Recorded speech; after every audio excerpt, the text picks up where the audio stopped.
जरा सोचिए, अगर आज आप पेट्रोल पंप पर जाएं और मशीन पर 125 रुपए लीटर लिखा दिखे तो क्या होगा?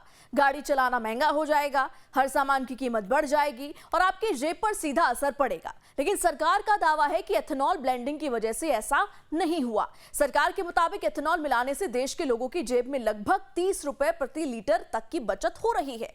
लेकिन सवाल यह है, आखिर एथेनॉल ब्लेंडिंग होती क्या है? इससे पेट्रोल सस्ता कैसे रहता है? सरकार 30 रुपए की बचत का दावा किस आधार पर कर रही है और क्या इसके कोई नुकसान भी हैं? आज इस वीडियो में हम सब कुछ समझने वाले हैं। जय हिंद, नमस्कार, मैं हूं प्रेरणा सिंह और आप देख रहे हैं लाइव टाइम्स का डिजिटल प्लेटफॉर्म। सबसे पहले बेसिक समझते हैं। एथेनॉल एक तरीके का अल्कोहल है, लेकिन ये पीने वाला अल्कोहल नहीं होता। इसे मुख्य रूप से बनाया जाता है गन्ने से, मक्का से, टूटे हुए चावल से, शीरे यानी मोलासिस से और कुछ दूसरे कृषि उत्पादों से। यानी किसान जो फसल उगाते हैं उसी से ईंधन भी बनाया जा सकता है। अब यही एथेनॉल पेट्रोल में मिलाया जाता है। ब्लेंडिंग का मतलब है दो चीजों को मिलाना। मान लीजिए आपके पास 100 लीटर पेट्रोल है, अगर उसमें 20 लीटर एथेनॉल मिला दिया जाए तो ये हो गया E20 फ्यूल, यानी 80% पेट्रोल, 20% एथेनॉल। भारत में पहले केवल 5% एथेनॉल मिलाया जाता था, फिर 10% और अब सरकार पूरे देश में धीरे धीरे 20% ब्लेंडिंग की ओर बढ़ रही है। इसकी सबसे बड़ी वजह है भारत अपनी जरूरत का बहुत सारा कच्चा तेल विदेशों से खरीदता है, जैसे सऊदी अरब, इराक, यूएई, रूस और कई दूसरे देशों से। जब अंतर्राष्ट्रीय बाजार में क्रूड ऑयल महंगा होता है तो भारत को भी ज्यादा पैसे देने पड़ते हैं।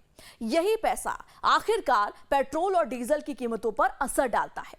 अगर हम पेट्रोल की जगह कुछ हिस्सा अपने देश में बने एथेनॉल से पूरा करें तो विदेशों से तेल कम खरीदना पड़ेगा। इससे देश का विदेशी मुद्रा खर्च भी कम होगा। अब सबसे बड़ा सवाल, सरकार आखिर 30 रुपए प्रति लीटर बचत कैसे बता रही है? सरकार का तर्क है, अगर एथेनॉल ब्लेंडिंग नहीं होती तो भारत को और ज्यादा महंगा कच्चा तेल आयात करना पड़ता। उसकी वजह से पेट्रोल की लागत बढ़ सकती थी, यानी एथेनॉल की वजह से महंगे पेट्रोल की जरूरत कम हुई। इसलिए अनुमान लगाया गया कि बिना एथेनॉल ब्लेंडिंग के पेट्रोल की कीमत करीब 30 रुपए प्रति लीटर ज्यादा हो सकती थी। ध्यान देने वाली बात यह है, यह हर पेट्रोल पंप पर मिलने वाली सीधी 30 रुपए की छूट नहीं है। यह एक अनुमानित आर्थिक लाभ है जो तेल आयात कम होने और लागत बचने के आधार पर बताया जाता है। यानी अगर कोई कहे कि आज पेट्रोल 95 है क्योंकि 30 रुपए कम कर दिया गया है, तो यह पूरी तरह सही नहीं होगा। असल में सरकार यह कह रही है कि एथेनॉल ब्लेंडिंग से लागत पर दबाव कम हुआ। एथेनॉल कार्यक्रम का एक बड़ा फायदा किसानों को भी बताया जाता है। पहले कई बार ऐसा होता था कि गन्ने का भुगतान महीनों तक अटका रहता था, लेकिन अब चीनी मिलें गन्ने से चीनी के अलावा एथेनॉल भी बना रही हैं। इससे मिलों को अतिरिक्त कमाई होती है और किसानों का भुगतान पहले से बेहतर होने की उम्मीद रहती है। साथ ही मक्का और दूसरे कृषि उत्पादों की मांग भी बढ़ सकती है। सरकार का कहना है कि एथेनॉल जलने पर पेट्रोल की तुलना में कुछ मामलों में कम कार्बन उत्सर्जन करता है। इससे प्रदूषण कम करने में मदद मिल सकती है। इसके अलावा क्योंकि ये पौधों से बनता है, इसे रिन्यूएबल फ्यूल भी माना जाता है, यानी इसे दोबारा बनाया जा सकता है। अब बात करते हैं दूसरी की। हर चीज के फायदे होते हैं तो कुछ चुनौतियां भी होती हैं। पहली, अगर ज्यादा मात्रा में गन्ना एथेनॉल के लिए इस्तेमाल होगा तो पानी की खपत बढ़ सकती है। दूसरी, कुछ पुरानी गाड़ियों में ज्यादा एथेनॉल वाला ईंधन पूरी तरह उपयुक्त नहीं माना जाता।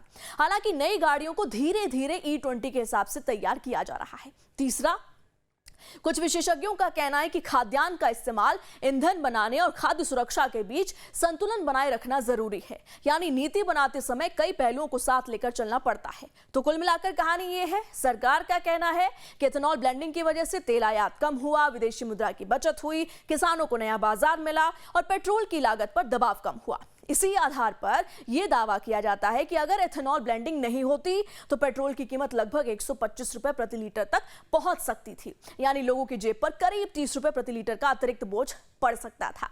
लेकिन यह समझना जरूरी है कि 30 रुपए की बचत कोई सीधे पंप पर मिलने वाली छूट नहीं है, बल्कि यह सरकार द्वारा बताया गया एक अनुमानित आर्थिक लाभ है जो आयातित तेल पर निर्भरता कम होने और लागत बचत के आकलन पर आधारित है।